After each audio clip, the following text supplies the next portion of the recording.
Aujourd'hui, un sujet important pour tout pianiste, comment se déplacer efficacement sur tout le clavier. Que vous soyez débutant ou non, vous devez savoir comment vous déplacer rapidement et en toute fluidité sur l'ensemble du clavier. Et il faut que cela se fasse naturellement, on ne doit pas entendre de décalage ou de mauvaises transitions. En appliquant ces conseils, vous allez améliorer votre jeu et gagner en expressivité. Voici donc toute une série de conseils et d'exercices pratiques qui vous aideront à maîtriser les déplacements. On se retrouve après ça. Bonjour, je suis Ludo, fondateur du site lesfousdupiano.fr. Au piano, vous avez 88 touches et plus d'1,20 m de longueur. Ça fait une sacrée distance à gérer. Comment se déplacer facilement pour atteindre les bonnes notes sans taper à côté et sans se blesser tant qu'à faire? Comme d'habitude, la vidéo est chapitrée. Vous pouvez donc facilement passer d'un chapitre à l'autre. 1. Utilisez la souplesse du poignet et de l'avant-bras. Le premier point fondamental à comprendre est que beaucoup de vos déplacements sur le clavier doivent être guidés par la souplesse de votre poignet et de l'avant-bras. Une erreur courante est de lever le coude pour se déplacer, mais cela peut créer des tensions inutiles et nuire à la fluidité de votre jeu. Donc, comme je le dis souvent, pas de danse des canards. À la place, concentrez-vous sur le mouvement naturel de votre poignet. Ce geste doit être léger, fluide et sans effort, permettant à votre main de se déplacer facilement d'une touche à l'autre, même sur de longues distances. 2. Pratiquez les répétitions de notes avec un mouvement souple du poignet. Pour développer cette souplesse, commencez par un exercice simple. Alors déjà, si vous voulez vous déplacer sur le clavier, il va falloir travailler la souplesse de votre poignet. C'est clair, c'est un passage obligé, vous n'avez pas le choix. Le premier exercice pour faire ça, eh bien, c'est par exemple de prendre le Do ici et de lever le poignet pour aller chercher et attaquer le Do. Donc, je vais vous le faire ainsi, comme ça vous le verrez mieux. Donc ça, c'est le mouvement qu'on fait. On rebondit sur la touche. Donc là, j'ai pris un Ré. On fait bien sûr ça sur n'importe quelle touche, peu importe. Le but, c'est de retomber sur la bonne note, celle qu'on vise. Voilà. Donc surtout, faites attention. Donc déjà, avant de vous déplacer, vous devez travailler votre poignet. Vous pouvez le faire avec n'importe quel doigt. Donc là, je le fais avec le pouce. Vous pouvez le faire avec l'index, le majeur. Vous voyez, n'importe quel doigt. Le 4e doigt. Et même le 5e. Voilà, vous le faites avec tous les doigts, vous pouvez le faire avec n'importe quelle note. Donc faites attention bien à la souplesse du poignet. C'est pas ça. Si vous faites ça, si vous êtes rigide comme ça, là, c'est pas la peine. C'est vraiment souplesse du poignet. Ce mouvement peut sembler exagéré, mais il est extrêmement utile pour ancrer cette souplesse dans votre jeu. Cet exercice, même s'il est simple, est la base de déplacements plus complexes. 3. Jouez des gammes en exagérant la souplesse du poignet. Une fois que vous avez maîtrisé le mouvement de base, appliquez-le aux gammes. Jouez vos gammes en mettant l'accent sur un mouvement souple et ample du poignet. Cela vous permettra non seulement de vous déplacer sur une zone localisée du clavier, mais aussi de préparer votre main à des déplacements plus importants. On va garder le même mouvement qu'on a vu tout à l'heure et on va faire des notes de la gamme. Donc on va garder les doigtés qu'on fait par exemple sur la gamme de Do majeur. Donc je vais faire Do, Ré avec le Do. Je vais d'abord le faire sans le poignet, comme ça vous allez bien voir les doigts. Donc c'est un petit rappel sur les gammes. Do, Ré, Mi, 1, 2, 3. Passage du pouce en dessous pour le Fa, mais là vous verrez que on n'aura pas besoin de faire de passage de pouce. Sol, La, Si, Do. Do, Ré, Mi, Fa, Sol, La, Si, Do. Donc ça c'est sans poignet. Maintenant avec le poignet, Do, Ré, je fais des notes piquées, Mi. Bien sûr, je vais pas m'amuser à faire un passage de pouce en l'air. Donc une fois que j'ai mon Mi, je vais attaquer directement avec mon pouce. Donc j'économise un passage de pouce quand je joue de cette manière.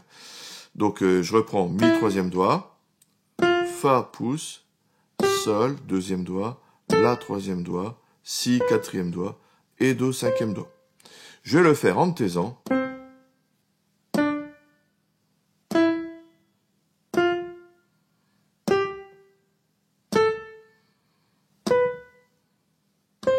Voilà.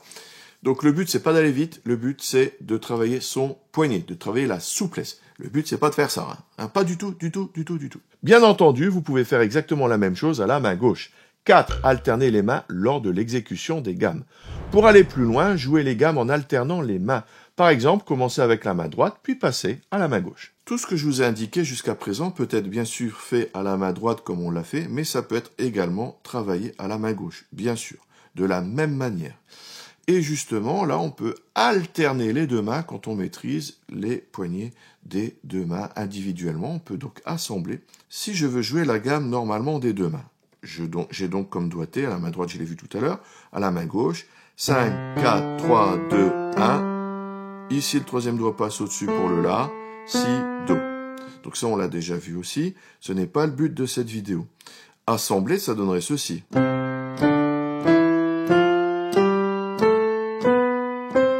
Et maintenant, en alternance, j'aurai ça.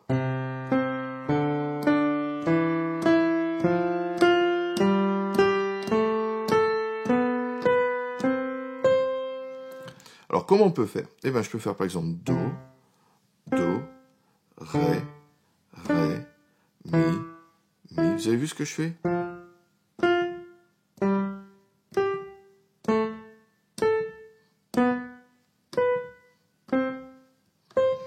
J'ai alterné mes deux mains. Cet exercice renforce l'indépendance des mains et la coordination, tout en vous aidant à maintenir un mouvement souple des deux côtés. 5. Jouez des gammes en octaves pour améliorer la précision et l'aisance. Lorsque vous vous sentez à l'aise avec les exercices précédents, essayez de jouer les gammes en octaves. Pour commencer avec les octaves, eh bien on va garder notre gamme, on va faire Do, et je vais aller chercher mon Do à l'octave au-dessus. Je reviens ici, je peux changer mon doigt, comme ça, je vais avoir les mêmes doigtés que pour les gammes et je travaille tous mes doigts. Donc là, vous voyez, ce sont des déplacements intéressants.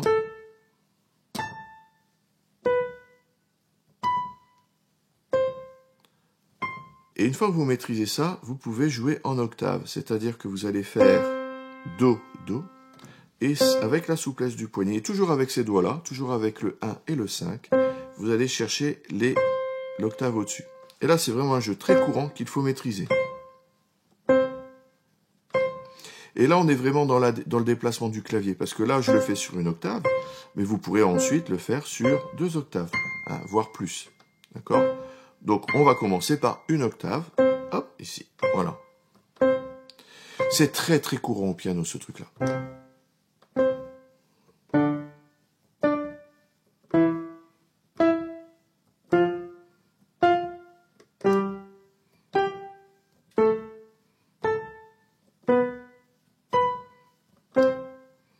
Voilà. Bien sûr, main gauche. Même chose.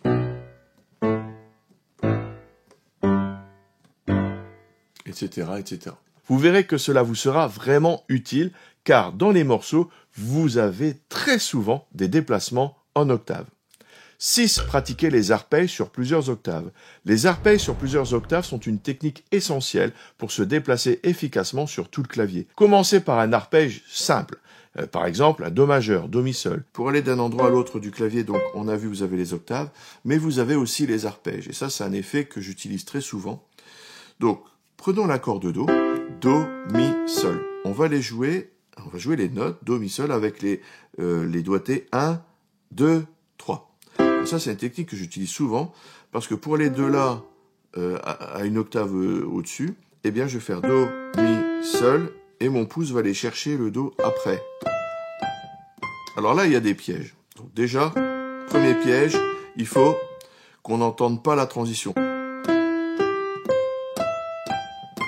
Là, j'ai mis un pouce pour si jamais vous voulez aller plus loin sur le clavier, d'accord? Mais si vous ne voulez pas aller plus loin, bien sûr, vous mettez pas un pouce, hein, vous mettez un 5e doigt. Donc premier piège, faut qu'on entende le moins possible la rupture du son, hein, comme si c'était la main qui continuait en fait, comme si on avait une main grande comme ça. Donc ça, c'est le premier élément. Essayez de faire en sorte que cela s'entende le moins possible. Deuxième élément, faut faire attention à votre bras. Ce n'est pas votre bras qui fait la danse des canards, d'accord? C'est pas le bras qui fait la danse des canards, c'est un travail de poignet et de doigts. Donc les doigts se faufilent comme un passage de pouce. Vous voyez? Donc c'est très important de pas faire ça. Hein, pas de truc avec des mains biscornues comme ça. D'accord? Donc on essaye vraiment de garder la main droite avec souplesse du poignet et les doigts qui bougent en dessous. Mais pas d'avant-bras qui bougent. Voilà. Donc ça, c'est quelque chose que vous pouvez faire, bien sûr, avec n'importe quel accord. Parce que là, quand vous êtes en Do, bon ben, vous pouvez donc avancer et bouger, vous déplacer avec cet accord-là. Mais si vous êtes, je sais pas, si vous êtes en Mi, hein, eh ben, il va falloir vous déplacer sur un accord de Mi. Donc, il va falloir le travailler aussi pour les autres accords. Donc, faites-le petit à petit, hein, au fur et à mesure que vous les rencontrez. Hein, c'est un bon exercice.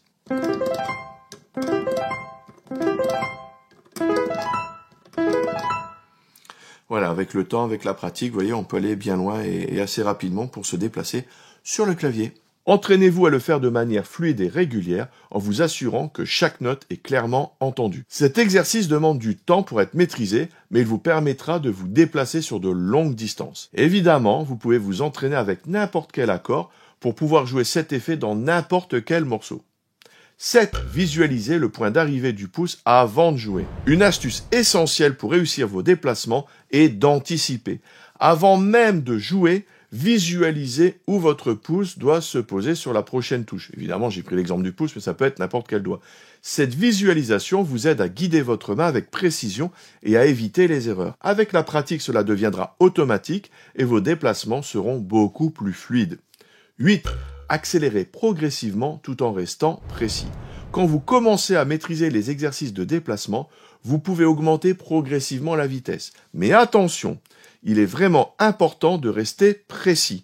N'augmentez pas la vitesse si c'est brouillon. Vous pouvez par exemple travailler avec un métronome pour garder un rythme constant, plutôt pour garder un tempo constant. 9. Marquez les premières notes des octaves pour plus de régularité. Pour être bien régulier dans vos déplacements, accentuez légèrement la première note de chaque octave. Par exemple, si vous jouez un arpège de Do majeur sur plusieurs octaves, mettez un petit peu plus de force sur chaque Do. Cela crée un point de repère rythmique qui aide à maintenir la régularité dans vos déplacements. Nous avons vu tout à l'heure les arpèges, donc on reprend l'arpège de Do. Pour vous aider et être plus solide rythmiquement, pour bien retomber sur vos pattes rythmiquement, eh bien vous pouvez marquer un peu plus la première note. Do. Vous voyez? Ça peut vous aider à bien retomber sur vos pattes. 10. Utilisez la pédale de sustain pour lisser les transitions. Lors de déplacements rapides, la pédale de sustain peut être extrêmement utile. Elle permet de lier les notes entre elles, surtout lorsque vous traversez rapidement le clavier. Si vous êtes ici, en Do, et que vous voulez jouer ici, et que vous avez du mal à le faire rapidement, ce déplacement. Ah oui, ça nécessite une certaine pratique, c'est normal, hein, ça va vous prendre du temps. En attendant, vous pouvez donc garder la pédale, là j'appuie sur la pédale, vous appuyez sur votre pédale, le temps d'aller chercher l'autre note. Donc sans pédale, si je mets du temps, bah forcément il y aura rupture dans le son. Et je vais entendre la suite. Par contre, si je mets la pédale, voilà, et je relève la pédale quand j'atteins mon objectif. Là c'est fluide, c'est net. C'est naturel. On sent pas de rupture. Alors que si je n'en mettais pas, bah, faut vraiment que ce soit voulu. Si vous voulez qu'il n'y ait pas cette transition, ok, mais si vous voulez une transition naturelle, la pédale vous aidera. 11. Travaillez les arpèges à deux mains. Un exercice avancé pour améliorer vos déplacements et de jouer des arpèges à deux mains, en alternant les mains. Par exemple, commencez par la main droite, puis passez la main gauche par-dessus pour continuer l'arpège. Ce type de mouvement demande une coordination précise et une bonne souplesse. Mais c'est très efficace pour apprendre à vous déplacer rapidement sur le clavier. Alors un truc qui est assez impressionnant, que les gens aiment bien, pour passer d'un endroit du clavier à l'autre, eh bien vous pouvez utiliser vos deux mains. Je reprends mon accord de Do, Do, Mi, Sol, Do. D'accord, j'ai doublé le Do. Donc plutôt que de faire à une main, on va essayer de le faire à deux mains. Do, Mi, Sol, Do. Et ici je vais prendre avec ma main gauche, Mi, Sol. et je vais atterrir ici avec mon Do. Alors, je vais le prendre plus bas, comme ça on va le faire sur plus de terrain. Donc Do, Mi, Sol, Do, Mi, Sol, Do, Mi, Sol, Do. Et c'est assez naturel si vous utilisez la bonne technique que je vais vous expliquer maintenant. Donc Do, Mi, Sol, Do. La main gauche passe par-dessus la main droite pour aller chercher Mi, Sol. Donc il faudra assurer la bonne transition entre Do et Mi, Sol. Pas un truc comme ça et il va falloir que ça sonne naturellement. Vous voyez, comme si on avait la même main. On ne doit pas entendre que je change de main. Voilà. Ma main droite repasse en dessous et vient chercher le Do.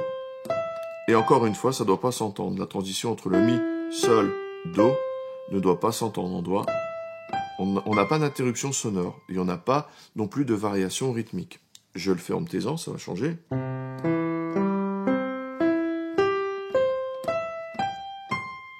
Et une fois que vous le maîtrisez, vous allez de plus en plus vite.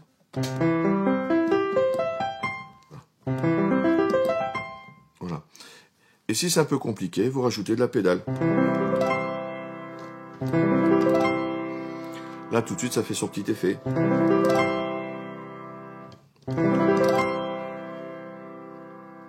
12. Pratiquez le glissando avec précision. Le glissando est une technique très sympa pour traverser le clavier rapidement et en plus ça impressionnera votre auditoire. Les glissandi. Alors si on est normalement dans l'italien, normalement quand on le mot au pluriel on dit glissandi. Peu importe.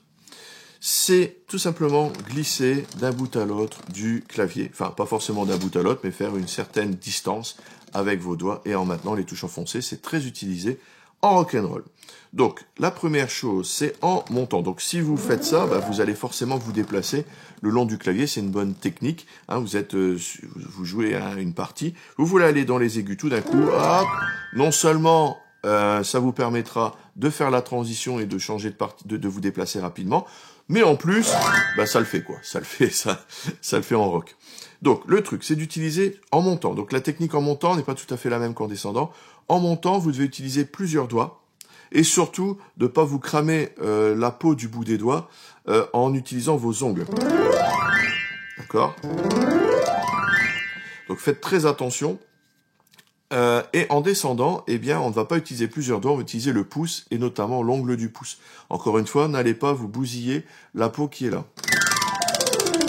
Voilà, vous pouvez vous aider de la pédale si vous voulez. Alors, quand je faisais des concerts de rock, ça m'est arrivé, et j'en fais encore d'ailleurs. À une époque, c'était des concerts exclusivement rock. Je passais ma soirée à faire des glissés. Et je me suis flingué une paire de fois, c'est pour ça que je dis ça, le bout des doigts ici, la peau avec des cloques et compagnie. Donc faites vraiment attention, quoi. Faites vraiment attention. Donc entraînez-vous à l'aller-retour. Donc mettez un petit coup de pédale pour qu'on entende bien.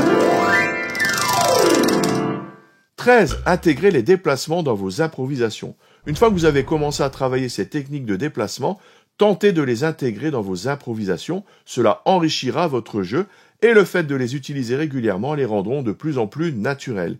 Il n'y a pas de secret. Si vous ne les pratiquez pas, ça viendra jamais. Ne les faites surtout pas tous à la fois. Commencez par un seul élément, puis introduisez-en un autre, puis un autre, etc. Franchement, les déplacements rapides et fluides apporteront une nouvelle dimension à votre jeu, c'est certain. 14. Travail spécifique sur des passages de morceaux spécifiques qui nécessitent des déplacements importants. Quand vous jouez sur partition, identifiez les endroits de vos morceaux qui demandent des déplacements importants et pratiquez-les indépendamment du reste.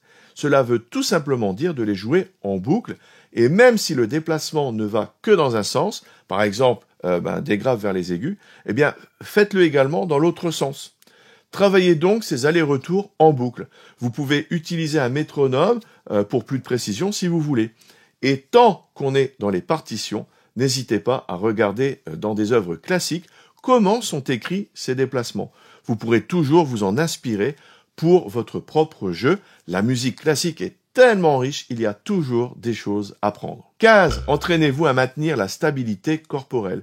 Quand vous faites de grands déplacements, ce sont vos mains qui bougent, pas le reste du corps. Donc essayez d'éviter des mouvements trop brusques du tronc qui pourraient vous déséquilibrer. Alors je dis pas que ça arrive pas de bouger un petit peu, faut bien arriver au bout du clavier, mais évitez les mouvements brusques, ça pourrait vous déséquilibrer. Voilà, vous avez maintenant un ensemble complet d'outils et de techniques pour vous déplacer efficacement sur tout le clavier au piano. En travaillant régulièrement ces exercices et en les intégrant dans votre jeu au quotidien, vous améliorerez votre souplesse, votre précision et votre rapidité jusqu'à ce que cela devienne naturel et fluide. Et vous allez aussi gagner en expressivité. N'oubliez pas qu'il faut de la patience, surtout pour ce genre de technique. Donc bon courage, mais ça vaut le coup. Et si vous voulez apprendre à jouer du piano grâce aux accords et improviser, il y a toujours mes cours gratuits, toute la théorie et surtout la pratique, comment enrichir votre jeu en jouant un même morceau de 10 façons différentes sur votre niveau. Pour recevoir les guides et les vidéos, eh bien vous cliquez sur le lien dans la description. N'oubliez pas le petit j'aime, l'abonnement et la petite cloche. Merci et à tout de suite dans les vidéos bonus. Salut!